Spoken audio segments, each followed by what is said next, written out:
orientar as instituições financeiras em relação a como cumprir adequadamente os dispositivos da Lei de Prevenção à Lavagem de Dinheiro, o Banco Central expediu 2 regulamentos.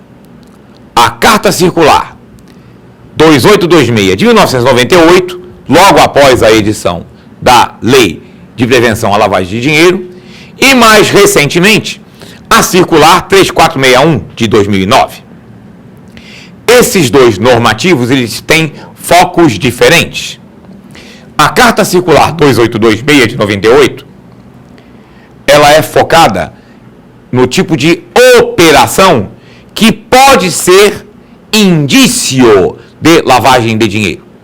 Enquanto que a Circular 3461 de 2009 é mais focada naquele conceito de conheça o seu cliente, conheça a atividade do seu cliente, conheça a renda do seu cliente, porque isso também é uma forma de prevenção à lavagem de dinheiro. Vamos então destrinchar mais detalhadamente o conteúdo destes 2 normativos. Antes, vamos ter claro o seguinte: a atividade do profissional bancário na prevenção à lavagem de dinheiro é de identificação de indícios. E a instituição financeira, identificando o indício, registra no seu sistema interno e comunica ao Banco Central, e isso será repassado ao COAF. O COAF é o Comitê de Apoio à Fiscalização das Atividades Financeiras. É um órgão vinculado ao Ministério da Justiça. É o COAF que detona o processo de investigação policial em função de indícios ou de informações de possibilidade de lavagem de dinheiro. Então, vamos ter claro, o profissional bancário não é um delegado de polícia. Não cabe a ele proceder investigações. Cabe a ele seguir as normas e, detectando-se indício de prática de lavagem de dinheiro, registrar aquela operação suspeita e comunicá-la aos órgãos competentes. Cabe também ao profissional bancário manter os registros atualizados e adequados dos seus clientes, na política de conheça o seu cliente. Vamos então ver o texto de cada um desses normativos. A Carta Circular 2826 de 98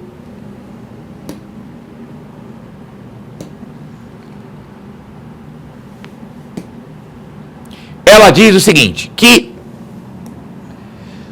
algumas situações, operações, devem ser analisadas, porque podem configurar, leiam aqui, indício de ocorrência dos crimes previstos na Lei 9.613 de 98, a Lei de Prevenção à Lavagem de Dinheiro. Então, ele relaciona situações relacionadas com operação espécie ou cheque de viagem, movimentação de valores superiores ao limite estabelecido no inciso 4, artigo 4, ou de quantias inferiores.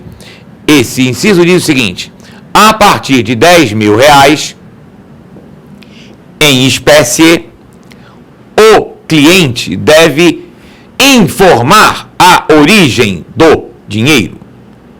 Se ele se recusar a declinar essa origem, esse depósito pode ser até bloqueado. No mínimo, será registrado no sistema do banco que o cliente recusou-se a prestar essa informação. E aí nós temos algumas situações que indicam a possibilidade de estar existindo crime de lavagem de dinheiro. São situações que o Banco Central apresenta como situações já acontecidas, já verificadas, que já demonstraram pela prática que com grande possibilidade indicam a ocorrência ou a possibilidade de ocorrência do crime de lavagem de dinheiro. Quais sejam? Movimentação de valores superiores, saques a descoberto com cobertura no mesmo dia, sacar, deixar a conta com devedor e no mesmo dia cobre. Movimentação feita por pessoa física ou jurídica, normalmente feita com cheque. Aumentos substanciais no volume de depósitos de qualquer pessoa física ou jurídica sem causa aparente, principalmente se esse depósito é transferido para outro destino ou se é sacado. Um exemplo de uma situação dessas: imagine uma empresa de pequeno porte que, de repente, sem uma razão aparente, começa a ter créditos ou depósitos em sua conta em valores muito maiores que uma empresa de grande porte. Isso não é compatível, em princípio, com a atividade daquela empresa. Isso configura um indício de lavagem de dinheiro. Depósito mediante numerosas entregas. Isso normalmente é utilizado como uma forma de mascarar o total que será depositado naquela conta. Então, para a pessoa evitar ter que declarar a origem de um dinheiro, porque está depositando 400 mil reais, ele faz um monte de depósitos de 5 mil, de 6 mil, de 3 mil, de 2 mil, que o depósito individual não desperta suspeitas, mas o conjunto de depósitos efetuados num prazo muito curto significa um volume substancial de dinheiro em espécie. Proposta de troca de grandes quantias de moeda nacional por moeda estrangeira, ou troca de grande quantidade de pequeno valor por notas de grande valor. A troca de grandes quantidades de nota pequena por nota grande pode indicar, por exemplo, uma atividade criminosa varejista, o próprio tráfico de drogas. O tráfico de drogas é uma atividade de varejo criminoso. Individualmente, a droga tem um valor relativamente pequeno. Dependendo da droga, ela até é muito barata. Mas vendida em enormes quantidades, gerará uma enorme quantidade de moedas e notas de pequeno valor. Se alguém aparece para trocar 50 mil reais em notas de 2, algo estranho há com essa atividade. O depósito mediante contendo notas falsas, depósitos quantias utilizando meios eletrônicos, compra de cheques de viagem em grande quantidade, em grande valor, movimentação de recursos em fronteiras. A movimentação de recursos em praças localizadas em fronteiras pode indicar tentativas de lavagem de dinheiro do crime de contrabando de armas, por exemplo. Esse é o primeiro bloco, movimentação em espécie. O segundo bloco são situações relacionadas com a manutenção de contas correntes. Uma conta já foi aberta, mas está havendo uma movimentação, por exemplo, incompatível com a atividade econômica. Comentamos um caso do botequim que começa a ter uma movimentação maior que a do supermercado, por exemplo. Resistência em facilitar informações necessárias para a abertura da conta, ou prestação de informação falsa, informação difícil de ser verificada, atuação frequente em nome de terceiros sem identificação da verdadeira identidade. O cliente possui um monte de contas e em cada uma tem um depósito pequeno, mas a soma é significativa.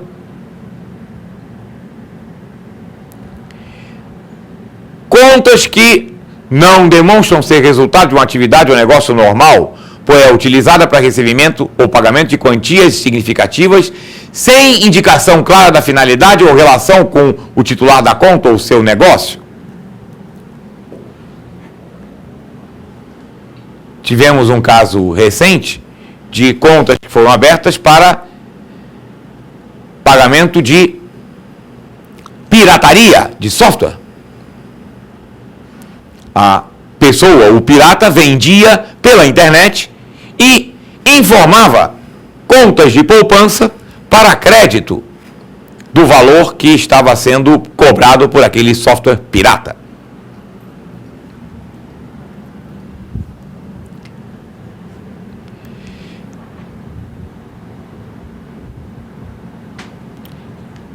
e outras operações listadas nessa carta circular, que mostra a tentativa de mascarar o fato de que o valor final envolvido na operação é significativo, sem relação com a atividade do indivíduo.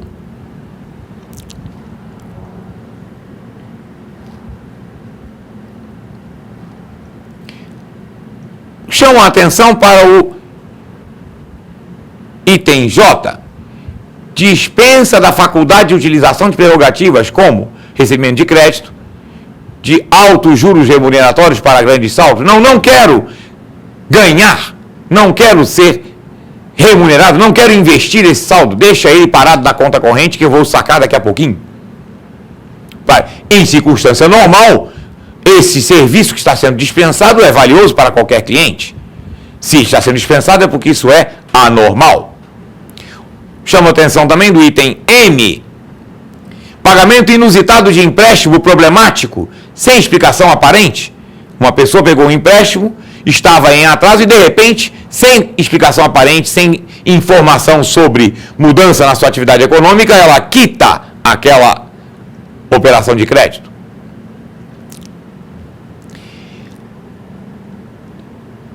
Chamo a atenção também da letra O, porque esta é extremamente relacionada com a atividade do bancário. Atuação de terceiro no sentido de induzir um funcionário do banco a não manter relatório específico sobre alguma operação realizada. Não registre essa operação. Toda operação bancária será registrada e mantida a informação guardada durante um prazo mínimo de 5 anos. Qualquer tentativa de burlar esse registro é forte indício de lavagem de dinheiro.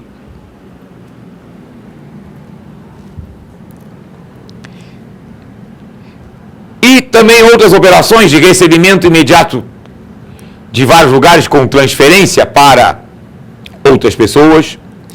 A letra R seleciona, destaca transações envolvendo clientes não residentes. O não residente necessita de um registro especial para a movimentação de recursos no mercado financeiro brasileiro. A letra S mostra claramente uma forma de tentativa de lavagem de dinheiro. Solicitação para facilitar a concessão de financiamento, em especial de imóveis, com uma fonte de renda não claramente identificada. Uma coisa é a pessoa ter uma renda informal, mas na política de conheça o seu cliente, você consegue identificar esta renda. Ela é, por exemplo, um autônomo, é um cabeleireiro, uma manicure, mas que tem uma clientela muito vasta, que paga bem, e com isso ele consegue, por exemplo, ter cartão de crédito, consegue ter uma boa movimentação bancária. Mas, se alguém que não tem uma fonte clara de recursos, não tem uma movimentação, um relacionamento com o banco que indique uma fonte estável de renda, pelo menos lícita, e solicita a liberação de um financiamento de um imóvel, provavelmente esse financiamento será quitado em breve. Será quitado com um recurso ilícito. E aí você está permitindo a lavagem de dinheiro, porque a pessoa vai dizer, não, eu comprei financiado, o banco financiou o imóvel para mim, e eu adquiri graças ao meu esforço. Isso é, certamente, claramente, uma tentativa de lavagem de dinheiro, de ocultação da origem ilícita daquele recurso que foi posteriormente utilizado para quitar um financiamento imobiliário concedido de uma forma inadequada. E a abertura de conta bancária localizada em estação de passageiros. As agências bancárias dos aeroportos normalmente só abrem contas com clientes previamente conhecidos ou indicados para aquela instituição.